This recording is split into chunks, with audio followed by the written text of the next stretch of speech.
Okay, rulers, settle down. Ruler School is brought to you by Odyssey Games, where you can go to get pre-orders of all the upcoming Force of Will sets, as well as releases of previous sets after they come out. TCGPrime.com with over 100,000 Force of Will singles, as well as out-of-print boxes from the past, and TCG accessories, as well as FoulLibrary.com, a wonderful resource for deck lists, article discussions, and more. Check them out at FoulLibrary.com, as well as these amazing patrons. Special thanks to guest lecturer member Vite Ramen. Thank you for your support. Class is in session. Hey there, rulers. DMO73 here. Merry Christmas. Happy New Year. We are back with another feature match featuring the new stuff. I know it's Kaguya again, but we have Jordan Williams here, new pilot for Kaguya, giving us his attempt when tearing down what I believe to be probably one of hardest matchups for Kaguya in the cluster, which is specifically Odin, but we're playing Eldorado Pearlshine in it, so the deck is called EldorODIN. It's a stun deck. It's designed to kind of, it has the tools to make Kaguya's game plan feel really awkward, and then it just kind of capitalizes on that with these repeatable big threats that Kaguya can't really remove. So we're going to go into it here and see exactly how this goes. Cards to kind of consider would be things like Dark Sun being a huge one. And so we'll go ahead and jump right in. First turn here, we're going to see 6 Sage Stone, which is a great opener for Odin. I get to go ahead and play a Misty here. I failed to mill, which is a big mistake. Just fail to mill a card. The Odin is going to let me mill a light card from the deck to the graveyard. I should have done it because it's just free deck thinning, as well as setting up reanimators later. Instead, what we're going to do is we're just going to use Misty's effect to give her a +1/+1 counter and cycle through a card, and then pass the turn. Yeah, this is a pretty open spot for Jordan. I mean, he can use coin, he can call stone. He really does need to probably, in this position, since Misty's already on board, trying to put Hanzo out as soon as possible, especially since I have no way to respond to it. Like, the Hanzo gets to come out here ordered, it then gets to generate him a moon. You can use that moon to then produce another moon and then recover a stone that doesn't exist, but then he gets to call stone with Kaguya anyway. So he's all set and ready to go. He goes into my turn with 2 open will plus Hanzo for canceling stuff, and you get to do some cool stuff here. Now, the one thing is that to note is that while Misty's on field, you can't use Hanzo to banish moons because it's the activate ability, but you can still use moons to produce will because it's a continuous ability given by Hanzo. So it's not an activate ability. It gives essentially the moons a will ability. So Misty can't do anything to stop that.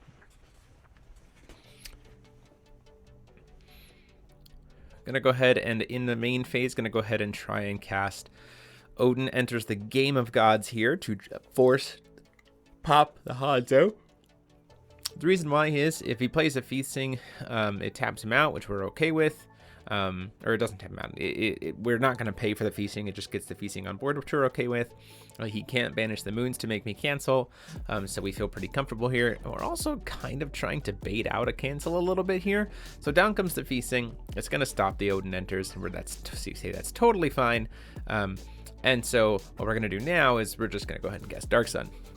So we were trying to bait out the Feasting. It worked. To try to force him to protect the Hanzo, and now we get Dark Sun, which turns off those moons, which again taps us out, which doesn't feel super great, but does give us a pretty good advantage here because now he has to try to take time to answer that with an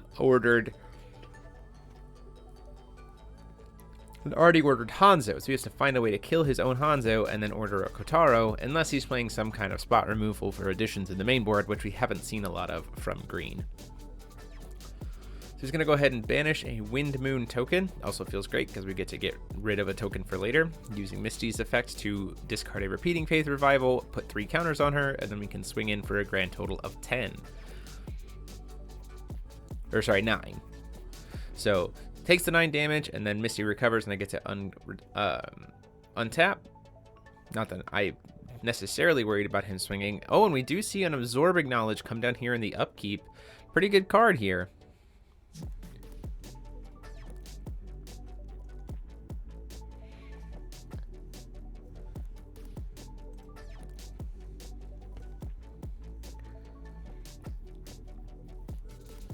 This does help him draw into his potential options to be able to deal with the Mistletoe and the Dark Sun while simultaneously clearing the Hanzo off the board for future orders.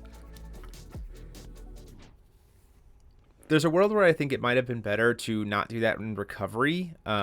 He gets to do a word shall be here, which feels pretty good, but there's a world where you don't kill the Hanzo quite yet. You recover, call a stone with the Hanzo to maximize your chances of still having a recovered ruler, and then killing it using the moon, so you can draw another card.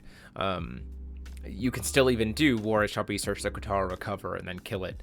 But it's this idea of now Jordan's in a position where if he calls stone and doesn't hit 6-stage stone, he can't even use the Kotaro this turn, which feels really, really bad. Although, now that I'm thinking about it, he literally couldn't have done that. His moon isn't a moon. So, apologies. Does have to call the second stone here. Doesn't hit 6-stage stone, so he's not going to be able to Kotaro. He's going to deal with one more turn of Dark Sun, putting a damper on his day.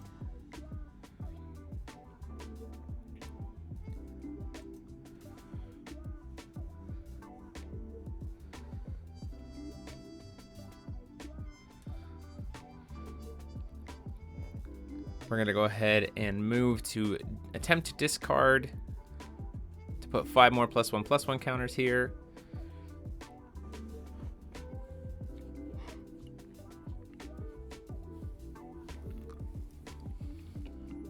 And then because we're kind of playing casually, we're going to go back. And I accidentally missed here. I pulled 3 of my own +1/+1 counters off here by the sequencing to see if he might want to try to Feath Sing after I've discarded. Cancel the effect of Mistletoe by using Feath Sing. Ultimately, I just have to pay 1 because he only has 1 addition. And so then I give myself 5 counters, but I should technically have 3 more. So that's not super relevant, but in terms of, every point of damage necessarily matters, but, it is a problem. So down comes Asuya here, which is going to force him to banish either the moon or the Feath Sing, just keeping those moons off the field. Says I'll sack the moon. I can't use it right now anyway. And then we'll swing in for a grand total of, because I have the tokens on it, going to be 11. Should have been 14. And then at the end of turn, we recover.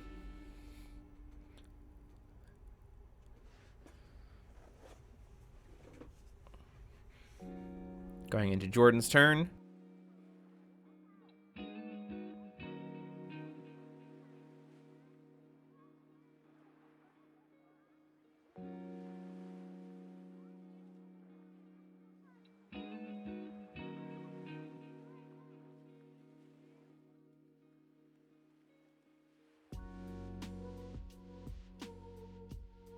So once again, we're in the same position where he can try to call stone, but it actually makes sense for him to just go ahead and use the Kotaro to then call stone. So what we can do here is we can order out Kotaro to try to pop the Dark Sun. We get another moon, not that the moon's going to do anything necessarily in this moment, other than make Kotaro bigger once he pops the Dark Sun. But the problem is here, and it's a little bit of a sequencing thing. Technically, he regains priority, so he should be able to call a stone. This is just a little bit of a sequencing error. It's important to remember when the chase resolves and how the order resolves. So before he actually calls the stone, although it should be afterwards, we use Keep the Faith here to bring the Dark Sun back into play and force him to banish something, because Keep the Faith can grab any 1-drop thing, and it's and put it in the field, which is pretty crazy. So it also grabs Dark Sun, which is very, very nice.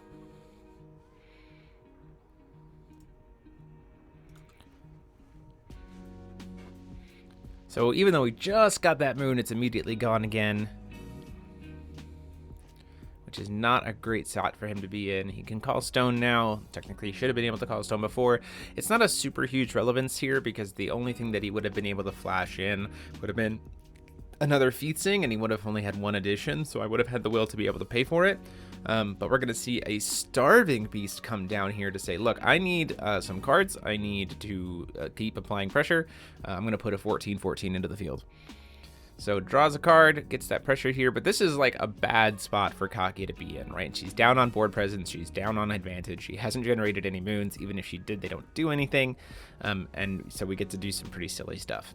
Our Chillerist of Faith's gonna come down here, we're gonna pitch another Dark Sun to just ping him for 2 damage and draw a card, and then we get to potentially, I think we're trying to maybe draw into something with Mistletoe, so we're going to discard a Mistletoe to Mistletoe, add another counter to her and draw. We're just kind of trying to cycle a little bit.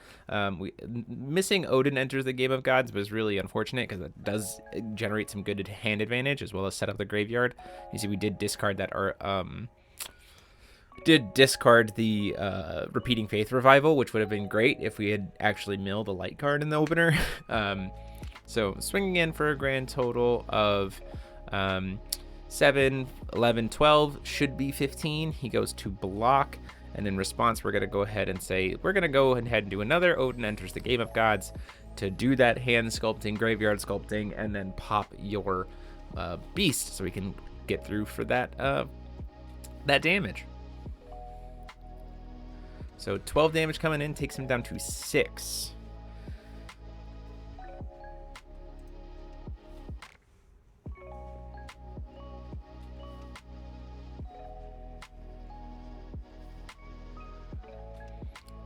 Going in and swinging for 4 with the Suya.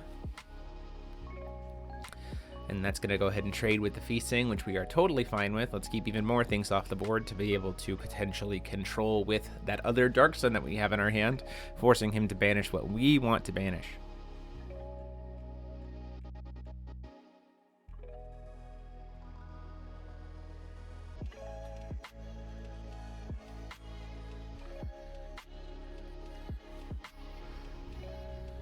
Down comes a second Awakened Kotaro. He's going to pop, generate a moon, force us to banish, destroy all of our additions, but again, we feel fine with that because we have another Dark Sun in the hand. We have to be a little bit more careful here, though, because we only have, I believe, 1 will up. So if we aren't careful, we're going to walk into a Feasting that we can't answer. Down comes a Wind Moon here to be able to generate some additional moons. In response to the Wind Moon, though, we're going to go ahead and cast the Dark Sun. Down comes that Feasting. And then I think what we're doing here is, in response to the Feasting's Enter effect, we are going to attempt to cast Keep the Faith to target the other Dark Sun. So this is while, I think it might be while Feasting, no, this is while Feasting's on the chase. So while he has 0 moons available, we're going to attempt, or no. Yeah, I think this is in response to Feasting's Enter effect. So then what he's going to do here is, this is to try to force him to have 0 additions so that we don't have to actually pay anything. So he's going to use Blessings of the Moon by banishing a moon to then draw a card, which gets the moon off the board. So now this Feasting, unfortunately, is going to just whiff by his own design, unless he can somehow generate something else. So he's going to draw, realizing that I should have asked if the Keep the Faith resolved first instead of just going straight to the Dark Sun. Doing a little bit of shortcutting there. He says, no, that's fine. The Dark Sun's good. Forcing him to banish. He can't banish the Wind Moon because it's not on the field yet. I'm explaining that this is all in response to the cast of Wind Moon, so before it even hits the field to be able to be banished.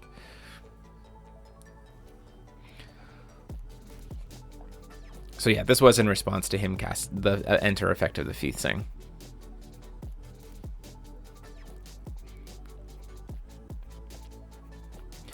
Complicated chases are complicated. So has to banish the Feasting for the Dark Sun that resolved in response to the Feasting's effect. Then the second Dark Sun resolves because I don't have to pay anything because he has no additions. Then the Wind Moon resolves, then he draws a card. So the end result of that is he has a moon that's not a moon, he loses his Feasting, and I don't have to, and I have now 2 Dark Suns on field after he's used both his Kotaros. Or prescribed 2 Kotaros. Most decks that I've seen typically only run 2.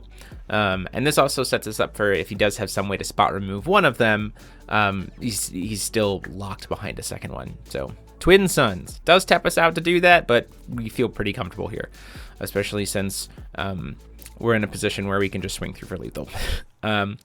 Attempting to play a Suya. Hand is still empty, trying to force him to banish a card. Banishes the Wind Moon.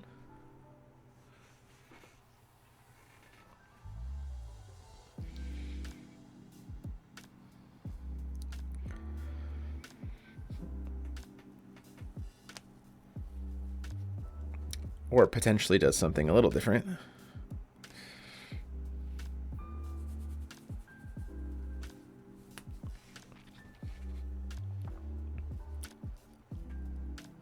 Gonna see a Witch with a Pointy Hat come in to cancel the enter effect and prevent all the damage that my Mistletoe can do for the turn.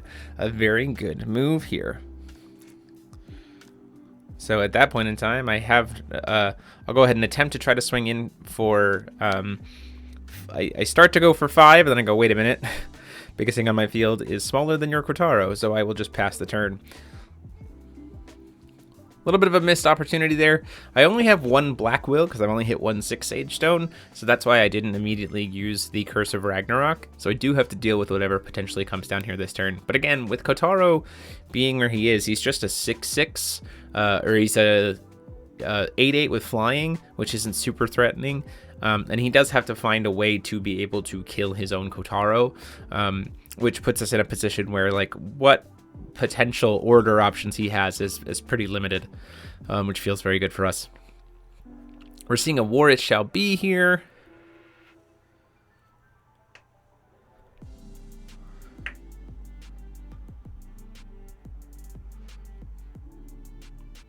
Trying to figure out what exactly to go grab.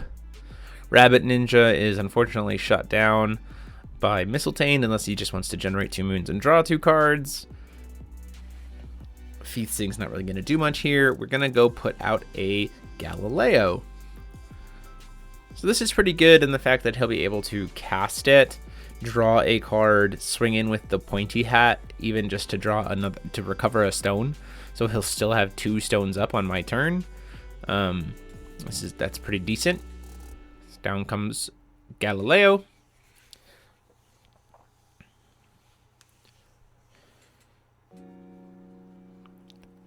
My hand is empty, so anything there just gets to resolve as much as it wants.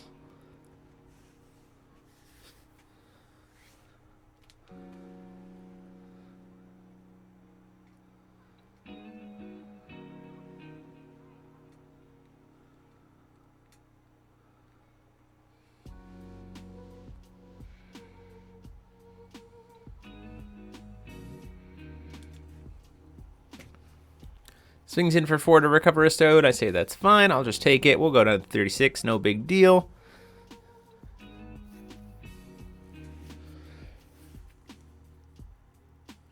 Thankfully, because of Ragstone, I no longer have to tap to call stone either way. Not that this Mistletoe is really doing much. We're going to go ahead and, before we move to combat, try to cast Curse of Ragnarok from the graveyard because I have a Suya on field for 1 black.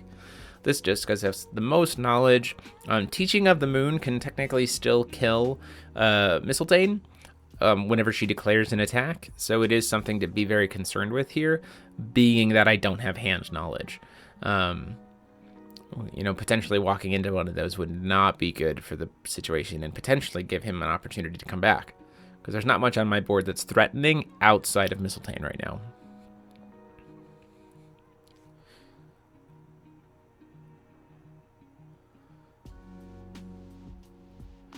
Gonna go ahead and cast a Wings of Light and Shadow. I believe he's gonna cast it Awakened here. We'll talk about it in a second. Yeah, we're gonna cast it Awakened so we can cast Wing of Lights and Shadow and get Lumia into the field.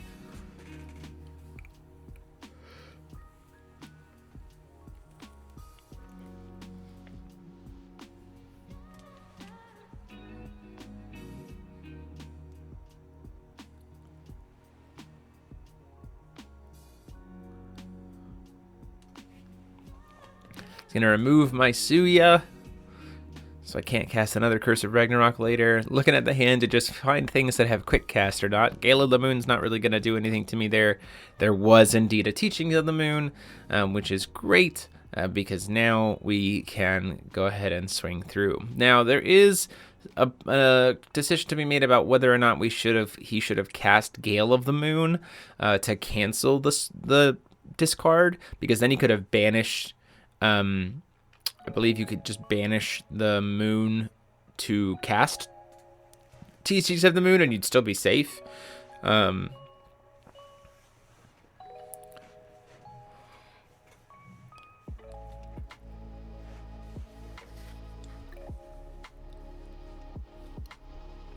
But there is something to be said about, if that's what he did, then maybe that kind of telegraphs to me that he's got something to deal with the Mistletoe, so maybe we kind of hold back.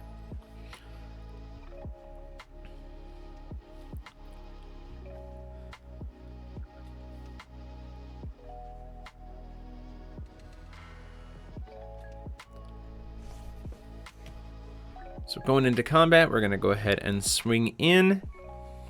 This is once again swinging in for 12.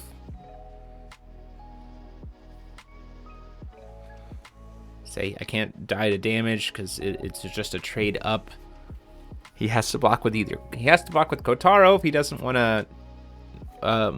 If he's okay with taking some damage, he has to block with Galileo if he doesn't want to take any. So it goes to block with Kotaro, and then which will be dealing him 4 damage right now because Kotaro is currently at 8/8 because of the pierce with Mistletoe. So Jordan really thinking about who he wants to go into block with here.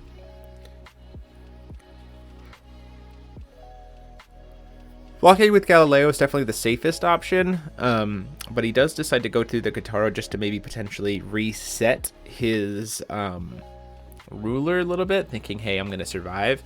Ultimately, that ends up being a little bit of a misplay, because what we can do is in response to the block, we can go ahead and pump up, discarding an Eldorado Pearlshine to add 4 more counters onto the Misty, which will then swing through for lethal. So that gets us to the end of our game 1.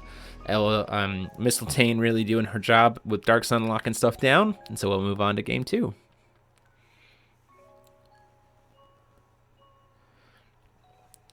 So here we go in game 2. You saw a really good example of kind of what the deck wants to try to be doing kind of right off the bat. Down comes a Amadeus Crystal, which we're going to go ahead and be fine with because we get to play that flute.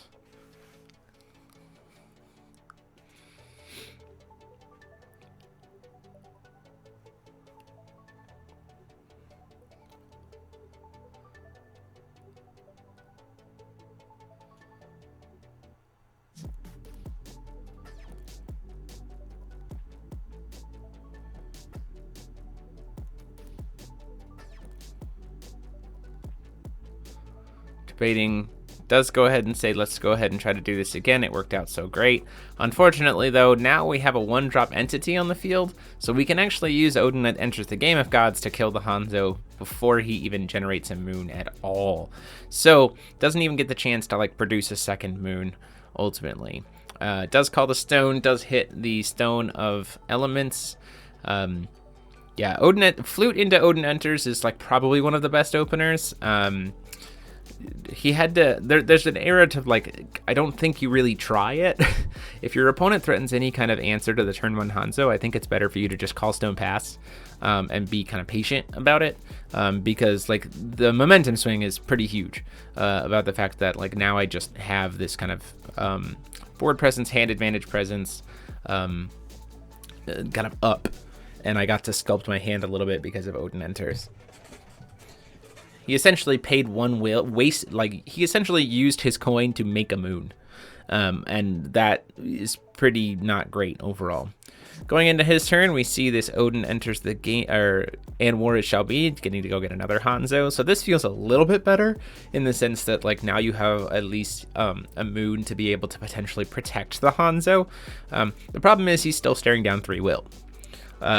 So if I have another Odin enters the Game of Gods, he's also just in a really bad shape, especially if he doesn't have a feasting to protect it. or if he choosing to not call stone once again, to try to get that maximum effort. He gets to call stone either way, but once again, in response to generating the second moon, we're going to go ahead and we have the second Odin enters, so we're going to go ahead and try to shoot it.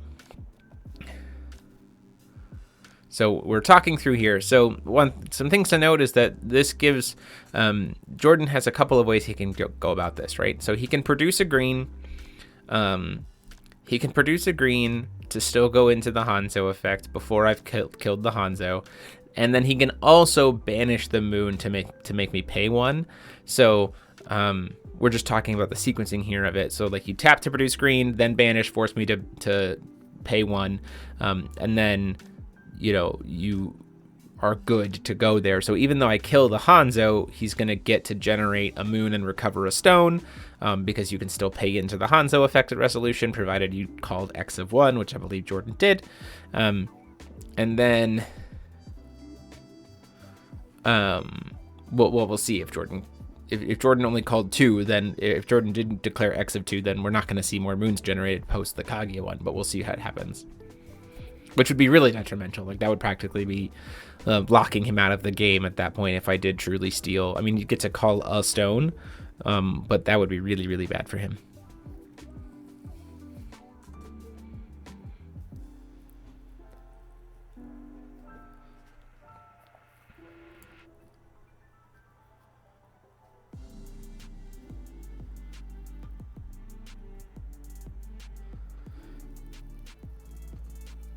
So he starts to talk about Spark of Life, but I have Barrier, so he doesn't have anything for us to be able to target.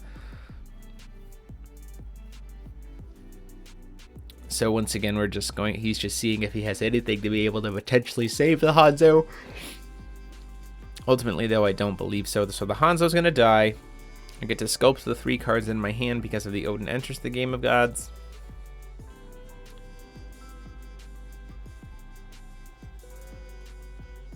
Dark Sun to Grave.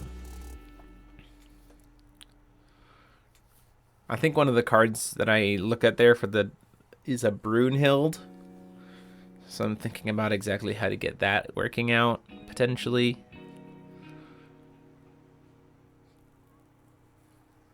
Yeah. Dark Sun to Grave. A card of choice in hand, and then choosing to exile the Brunhild completely. So then this dies. He generates the moon from Kaguya. He pays 1 will into the effect from... use the floating green to pay into the Hanzo, generate a moon, and recover a stone. And then he can call a stone. So this is a little bit better because he essentially, paid 1 will to generate 2 moons, which is pretty good. It does cost him another Hanzo, though, which is pretty unfortunate, but he is, sitting pretty, at least in terms of what he's able to do. We're going to go ahead and try to order a Hegel. Hegel coming down here, putting the enter effect on the chase to potentially lock him out of resonators for the rest of the game. If we do, that'd be pretty strong. He does have a Feathsing, 100 Years of Wizardry, which he's going to order, make himself another moon.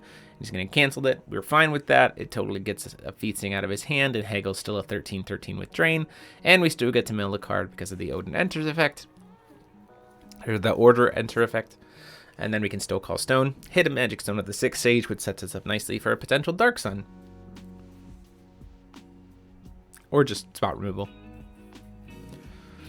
I think in this particular matchup, the way that Jordan has his deck built, if we had resolved that Hegel to call Resonators, the game would have been over, because I'm not sure if he's playing literally any spot removal that's not Spark of Life, and that requires you to have a J Ruler, which requires you to be able to cast Resonators. So his deck would essentially have been locked out at that point. Down comes that Dark Sun in response to the Feathsing draw trigger, forcing him to banish something.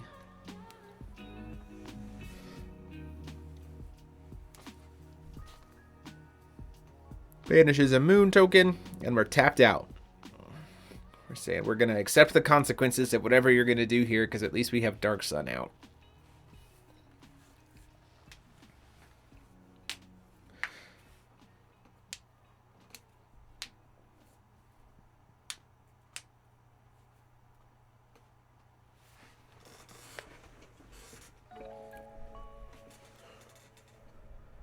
War it shall be.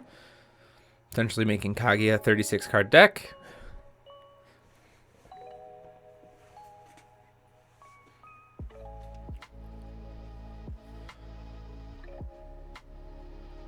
Believe searches for a Hanzo here.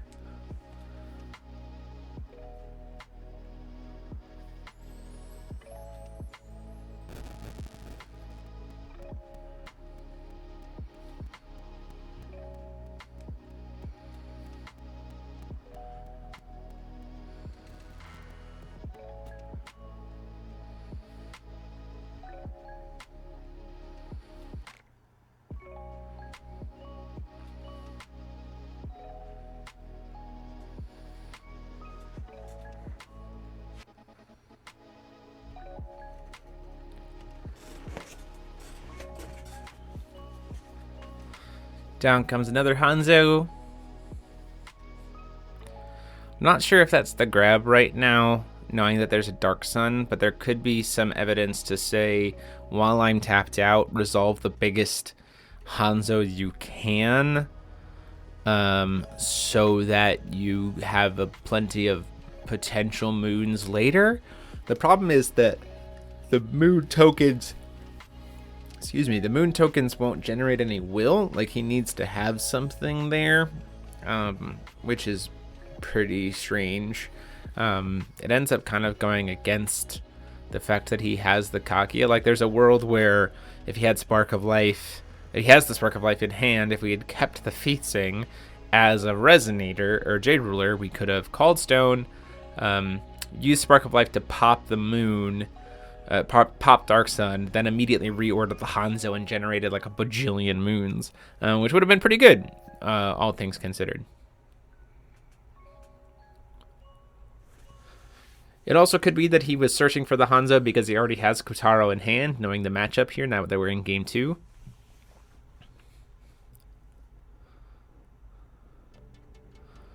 And in fact, that's what it is. So he orders the Kotaro. It's going to pop the tokens, or pop the Dark Sun, gets to generate a moon, gets to call Stone. Still has to be threatened by this big Hegel on board, which is a problem. But at this point in time, his Kotaro is 14-14, because he gets plus, or 2, 4, 6, 12, at least a 14-14, if not a 15-15, based on what Kaguya's stat bonuses are. I'm not remembering quite correctly. Does have the one will open, isn't going to risk swinging in with the feasting when he's staring down a Haggle.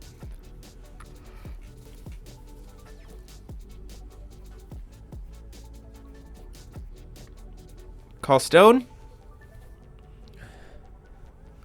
Leaving up the 6 Sage Stones to play a Repeating Faith Revival, which is a wonderful card in this matchup because it's unchaseable. Nothing he can do to stop me.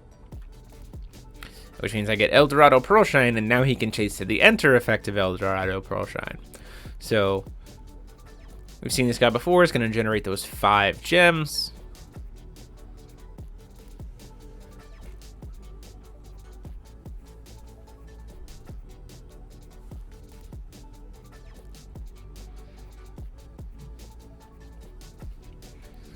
Goes to pay 1, in comes the second Featsing. Unfortunately, we are 1 will short of being able to pay to prevent that.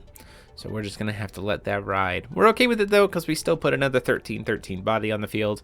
And, you know, even just by itself, it's a big threat that's going to be continually pushing in pressure without us having to worry about tapping the Haggle. Haggle currently is 16-16 because of the Odin buff.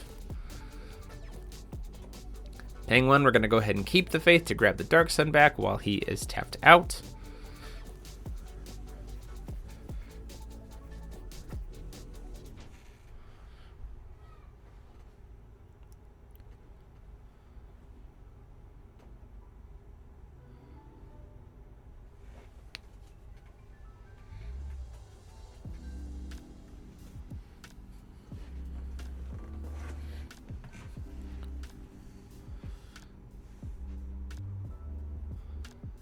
And at that point in time, just passing the turn. This matchup is a pretty interesting choice of like when do you try to stick pressure, like when do you try to go face versus when you try to set up a lock, and also for Jordan, like what is he really concerned about, right? Because if he can keep the board kind of contained, keep the Dark Sun contained, then like it doesn't really matter what my board is, because eventually Galileo's going to come down with and just blow me out. Or if he can get to enough moons, he can Game of Gods, unless he's worried about the Excalibur sword, or the Mistletoe sword. So Spark of Life's going to come down here. A little bit of a missed opportunity to swing in for the attack first, especially since Kotaro has flying. It would have been 10, 13, 12 or 13 damage, and then he could have used Spark of Life to shoot the Dark Sun out of the way. Just a lesson to be kind of remembered and continue to be learned as we deal with the new, the buffs, aren't, it's easy to forget about them from the orders, is the fact that like the Kaguya order gives flying.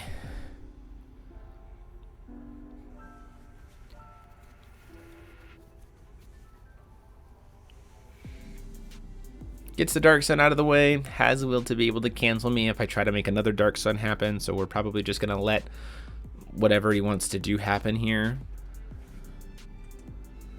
We can reorder a Hanzo and have a bunch of will to invest into it. Have a grand total of 5.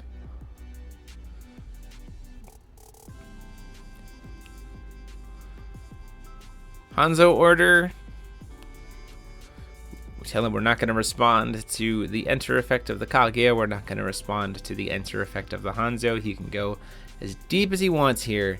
So I think what he's going to do is he's going to just do 2 and then let the Kaguya Moon recover. So, like he said, 7 will now available to him to use during my turn. The problem is that, like, what does he use it for? This is the big thing that, Kaguya needs to kind of learn is you set up moons in a really good way to turn into bodies later, or you set up moons to be able to turn into swinging sideways, but the using the will side isn't necessarily doing much right now, because you don't really have a great will sync to play into it.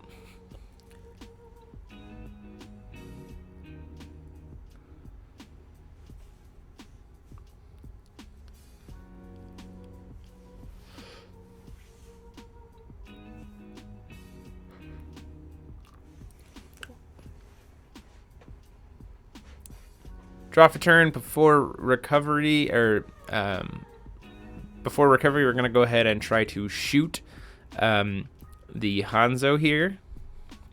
He banishes a moon to make us cancel that. We say that's fine. We've removed a card with a card. Anytime we can keep the number of additions down means that we're in a better spot.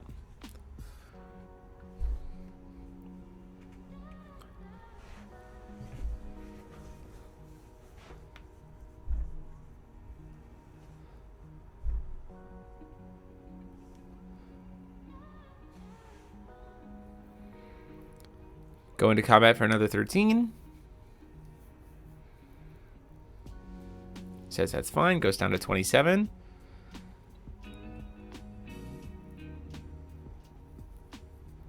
Trying to do another Odin that enters the Game of Gods to target my own Eldorado. Forces me. I will pay 1 to try to force him to ban it, to force him to get rid of it. Chooses to only make me pay 1. Doesn't make me pay into it more, which ultimately could kind of turn out to be a bad. Doing some milling there. We see the Mistletoe finally getting its way to the graveyard, but because we still have the availability now, we can go ahead and do Reanimating Faith, Repeating Faith Revival, and bring back the Eldorado Pearlshine, and now try to resolve his enter effect. Saying, have another feasting or deal with the value generation engine that is Eldorado.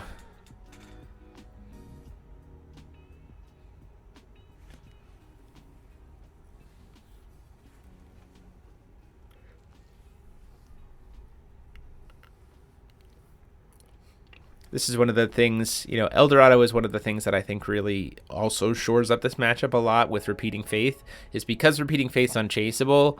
Like, Eldorado's a 13/13 that comes back every turn, and if they manage to remove it, it's just more and more and more value every single time. Essentially turns Repeating Faith Revival into like a +4 every single time you cast it. So we're seeing a Spark of Life in response to Eldorado's Enter effect. He's going to sacrifice his own Hanzo to be able to get rid of the Eldorado, but he can't cancel it. He can't cancel the Enter effect, so those gems are still going to get generated, which this is fine because now he's going to have to deal with the next Eldorado that gets reanimated instantly for free is going to come in with gems being able to be used, which is not great for him.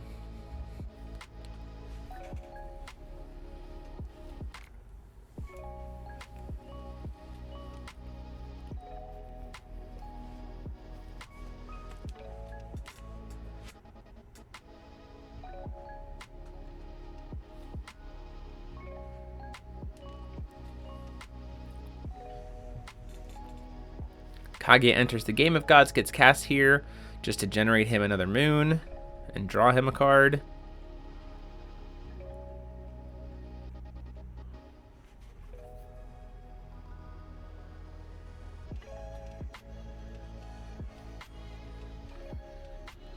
Out potentially comes an order.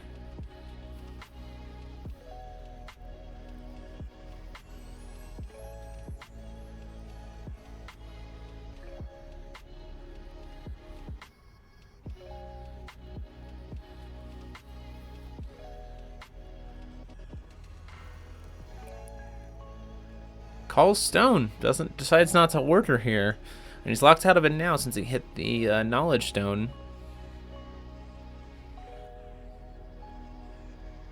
Chooses to pass the turn. We draw before recovery.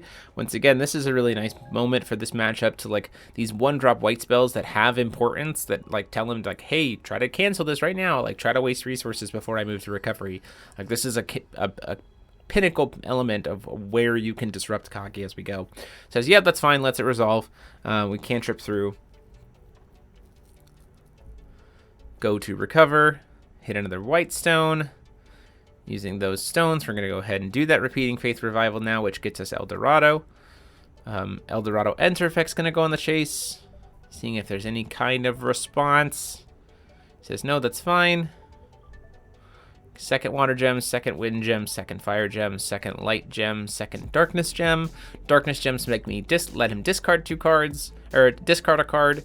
White gems pop addition, so just like that, we're gonna go ahead and pop 2 moons, get those off the board, draw 2 cards using the 2 water gems.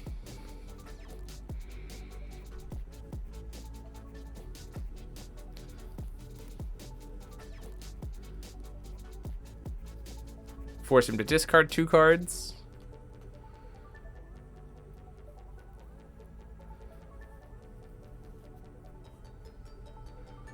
You see a Exorcist Mage and a Spark of Life. The Exorcist Mage feeling real bad right now. If he had cast it in response to the Dispelling Stone, he would have been in a pretty good spot, or even before Repeating Faith Revival had been cast. Using the will production availability from Eldorado, we're going to go ahead and cast a Gungnir to pop my own Eldorado and then destroy every J/Resonator that he controls. I only have to pay 1 for it, 1 green, which Eldorado can gladly pay for. And I'm fine destroying Eldorado because I'm just going to reanimate him again with Repeating Faith Revival. Now, it's a little bit of not the best will usage. I could have just used both of... I could have floated some additional will from Eldorado here before I did it. The main reason why is because I want to be able to swing with Haggle this turn, and so it's better for me to just go ahead and use the 6 Sage Stones to get Repeating Faith Revival and leave up the 2 floating will potential options for 5 color off of Eldorado, because he could manage a wind gem to produce any color. So pop the last moon, draw an extra card with the water gem.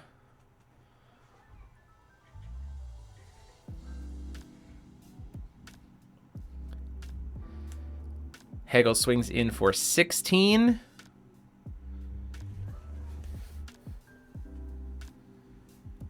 Oh, as we go into combat. Oh, as I attempt to make him discard his last card, he's going to go ahead and just flash in Lumia here to try to draw a card, seeing if it's something, but it's not. It's War It Shall Be, and then discard it. If he had another Kotaro, it could have been get Kotaro flash in Kotaro. Ultimately, though, we're going to go ahead and swing in for 16, take him down to 11.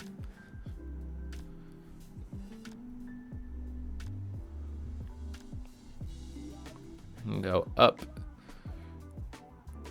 to 56. And then just to be cheeky, we're going to go ahead and produce 2 will, burn my own Eldorado 3 times, and reanimate Eldorado even one more time, just to, you know, say that I've summoned Eldorado 3 times in one turn. We could have just burned the fire gems to kill him. It's 500 damage per fire gem, but we felt like being a little flashy. We're going to go ahead and burn him for 5, take him down to 6, and then say draw an extra card, and then just pass the turn there.